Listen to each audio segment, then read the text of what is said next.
Yan mga insan, may gagawin tayong motor. Hindi siya maandar. Sabi ng may-ari, nilinisan ang carburetor, hindi pa rin umandar. Yan, check up natin ang kuryente. Unahin natin dito, insan, sa dashboard. May karga ang battery niya, insan. Check natin yung kanyang ignition coil. Dito yun, insan, sa baba. Ayan, insan.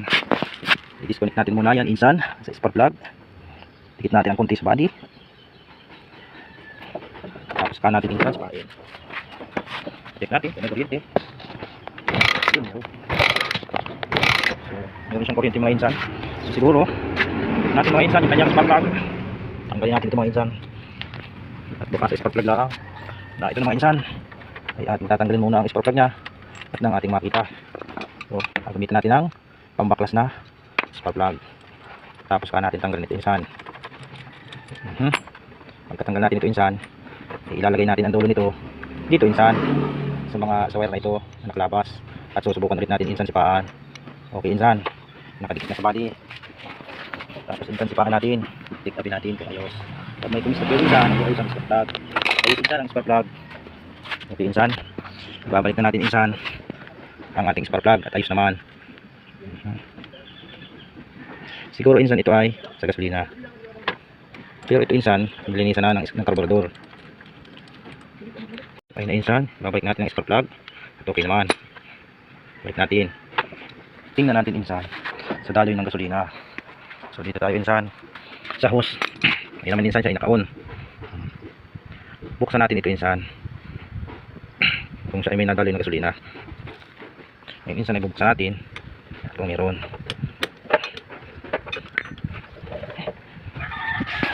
Ayun insan. Binuksan ko na. Ayan o. Oh, ayan o. Oh, meron siyang gas. Kaso insan mahina ang bulos ng gasolina o. Oh, hindi siya ma-continuous ang gasolina niya o putol-putol oh. Dapat din insan sumisirit. Ayan oh. Balik-balik natin insan. So tingnan naman natin dito insan. Dito naman tayo mga insan. Sa kasunod, subukan natin ito. So isarado muna natin ito insan.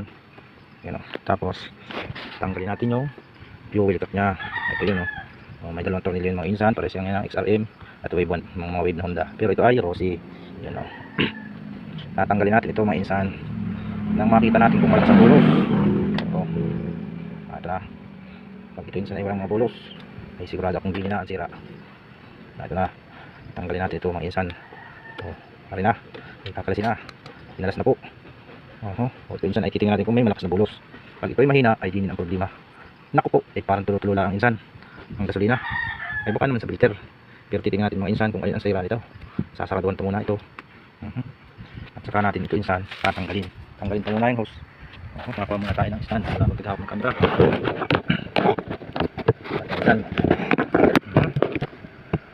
Insan tatanggalin natin ito. So pag ito may bumulos ayos yung filter. Okay. Tanggalin natin yun. May bumulos na insan sa filter. Ayos. Ito mga insan. Siguro ito mga insan ay may bara. Kailangan natin dito mga insan ay laghihipan natin ang compressor. Okay mga insan. Insan, ililinisan natin at dito ang bara. Tingnan natin dito. Ito ay hihipan natin mga insan ang ating compressor.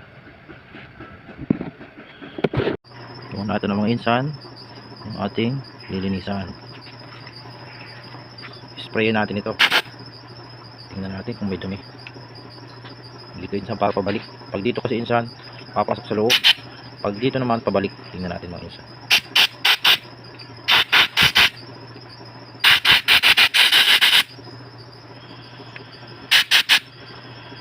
Naka-off pala mga insan kaya ayaw lumabas yung dumi. I-on natin para lumabas. Yan ang insan mga naka-on yan. So tingnan natin kung may malabas na dumi. Iyon mga insan. Kitang-kita mga insan kung ating labas. Ayun o. So madami yung kanilang gasolina kaya siguro mahihirapan siya o. Ayun insan. Siguro yung nagbabarko.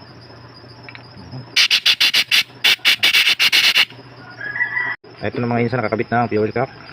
Testingin na lang natin kung malakas na ang bulos. Pag malakas na, ikakabit na natin doon. Baka ito lang insan ang sakit ng motor na ito, kaya ito ay umandar. Testingin na natin. Iyon, lumakas na ang bulos mga insan. So i-off natin insan at ibabalik na natin doon sa motor, doon sa carburetor. Kabit na natin dyan mga insan dito. Okay mga insan, kakabit ko na.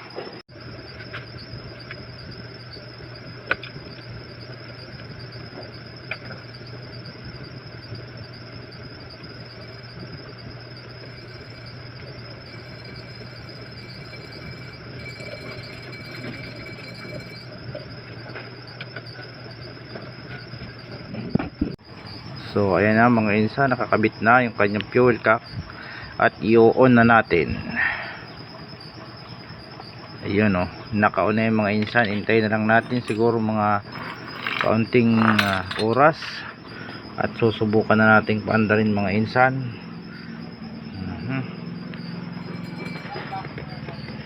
Tingnan na natin. So i-check natin ulit yung kanyang spark plug kung nakakabit na yung kanyang ignition coil. So mga insan, nakakabit na siya. So mga insan, so subukan na natin kung aandar na itong motor na ito. Okay mga insan, sisipaan ko na. Yun mga insan, one click mga insan. Andar agad sa mga insan.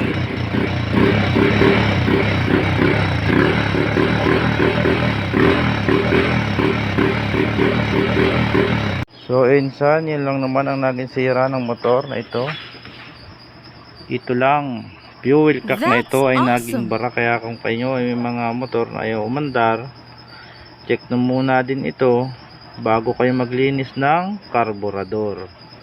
Kasi lahat po minsan ng dumi ng tangke natin ay naiipon dito. Diyan po sa dulong yan, kinakabitan ng hose. Ano po?